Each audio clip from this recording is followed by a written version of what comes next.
You better not duck me, son. You better not duck me, son. How long you gonna duck me, son?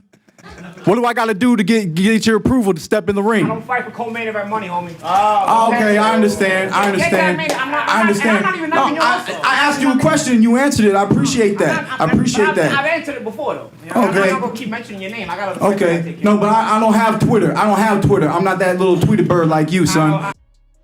You better not duck me, Thun. I'm coming. You better not. I'm coming. Keith, one-time Thurman. You better not duck me, Thun. Wow. He going for the gusto. After a successful return to boxing, it looks like he is getting ready to face Sebastian Fundora.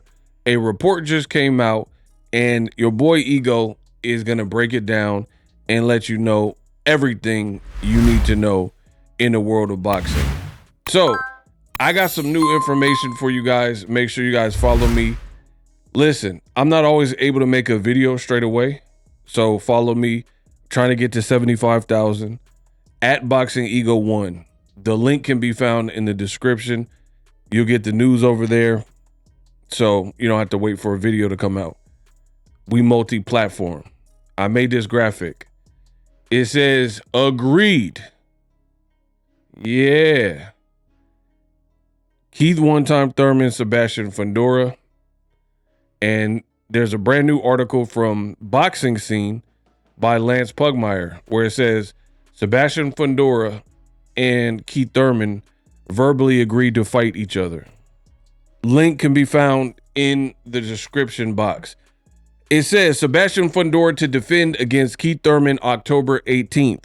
Fundora, Thurman to thank for being a champion. Or it says Fundora has Keith Thurman to thank for being the champion. That's because he pulled out of the Tim Tszyu fight. Now he'll have the opportunity to express his gratitude.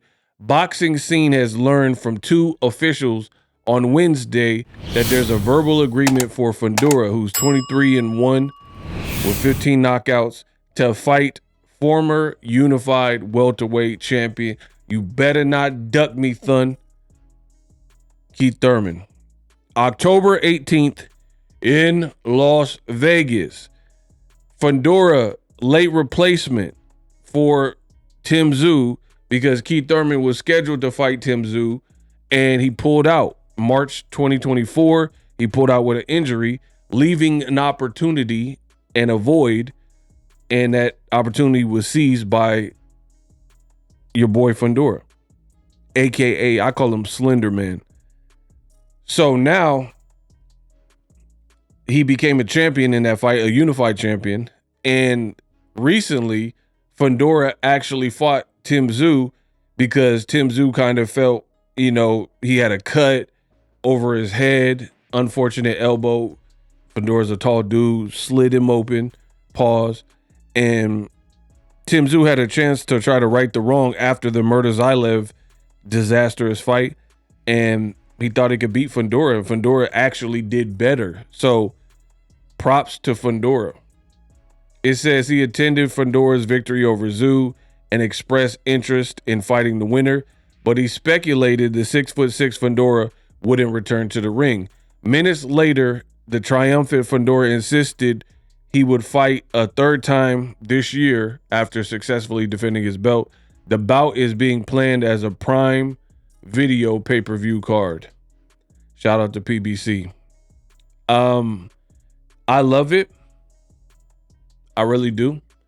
I think this is a fun fight.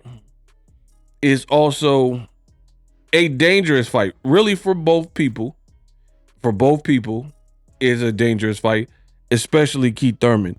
Now, the reason I say Keith Thurman is he's one older, he's two shorter. He's definitely short. I've interviewed Keith Thurman. He's definitely not 6'6", so he's shorter than Fundora. He's older than Fundora. And he hasn't been as active as Fundora. And Fundora there's this little thing in the world of boxing called, what's that word? Oh yeah, momentum. And Fundora has momentum. Say it with me. Momentum, right? He got crazy momentum. He fought 3 times this year, if we include the scheduled Keith Thurman October 18th. So he fought 2 times this year already, but it's going to be a 3rd time. So I got to praise that level of activity, especially for a champion. He fought my dude, Chordell Booker, got a knockout there, showed Tim Tszyu couldn't beat him, and did even better. I like what I've seen from Fundora in the rematch, because I don't like when Fundora tries to all the way box, because when he first was making his name, he was like super aggressive, but then he got knocked out by Brian Mendoza. So I think he decided to kind of fall back a little bit and play it more safe and box a bit more.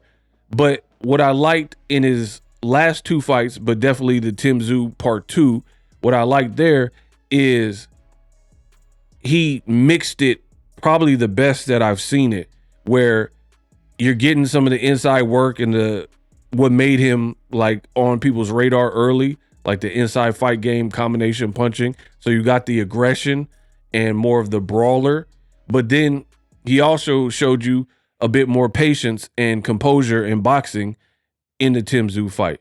Tim Tszyu, I don't know what was gotten into Tim Tszyu, but maybe he started drinking his own Kool-Aid. He started to fight probably a little bit too aggressive too early. Like, you got dropped in the first time in the first round, first time in America, by Terrell Goucher, who's an Olympian. And, you know, you should probably take the round slowly. But against Murtazaev and Fundora, he's fighting like almost like a reckless, dangerous fight early on, where guys that are dangerous like a Fundora or a Murtazaev, you gotta let them let off some steam. Round 1, everyone's on full 100% energy. That's gonna be the most energy you have in the fight. You don't want to do too much. So I think Tim Tszyu kind of lost his way in that regard. But moving on, I like the fight with Fundora. It's dangerous for both guys, especially Keith Thurman. He's a guy with less fights at 54.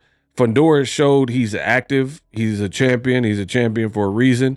And if you can't decode that little height, I think everybody, because you're punching at it looks like, what's the name, Mighty Mac on Punch Out, where he's jumping up trying to hit Mike Tyson.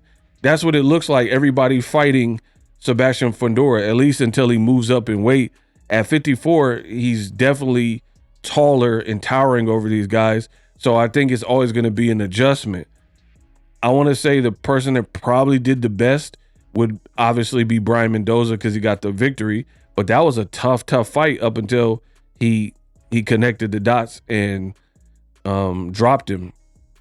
But him and Erickson Lubin, I like that performance as well. But his face wore the markings by the fight's end. So Fundora, he's going to be a Da Vinci Code for these shorter fighters. I'm anxious because Keith Thurman does have intelligence, and he does have the type of power where I don't think Fundora could just get hit clean if Thurman can land and just be cool. So he does have that one-time power. Kudos to both.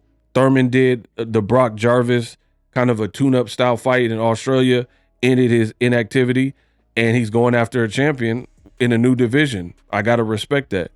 You know, and it also makes me mad that the Crawford-Canelo fight is happening, because 54 is popping. And I think truly that's where Crawford belongs, at 54. Imagine Keith Thurman and Crawford, Murtazaev and Crawford, Virgil Ortiz or Boachuk and Crawford, Fundora Thurman winner if Fundora wins versus Crawford, Virgil Ortiz, Jaron Ennis just moved there. You know, but boxing is shifty in that regard. And you have like this weird, somehow Crawford has one fight at 54 and he cuts everybody in line. No fights at 60 or 68, and he fighting the top dog, undisputed guy at 68. It's kind of weird, but I do like this fight. Fundora, Thurman, again, dangerous fight. I want to hear an official announcement, and I will give you guys more. So subscribe to the channel for more breakdowns like this. Yeah.